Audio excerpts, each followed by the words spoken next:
So our correspondent in the US, Richard Arnold, got up yesterday morning, put on his tux, went off to work.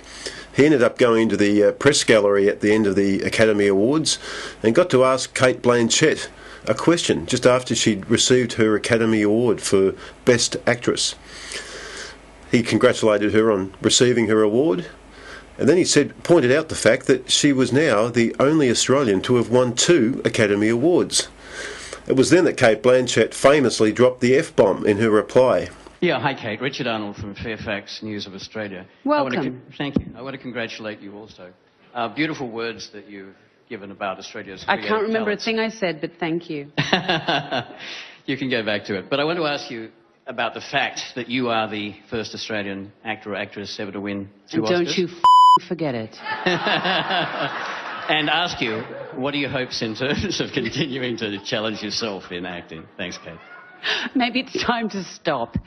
It was a real Australian musing, a way of taking that word, throwing it into the slang, and everyone laughed. Unfortunately, it was screened live by CNN and went around the world, and it's gone viral on YouTube naturally. But it has raised the question, the F-bomb. Is it acceptable in our day-to-day language now, and has it become so commonplace that we no longer think about it? We had a lot of callers on our show this morning. Most of them were saying that they still believe the word should be taboo, and it depends where you use it, rather than if you use it. Now, it's probably okay. Most of us, if we squeeze our finger in the door handle, what do? It's either the F word or the SH word that's quickly springs to mind, and it's one of those first things that come out of your mouth. It just depends on where you are. I would never say it in front of my grandmother because it would offend her.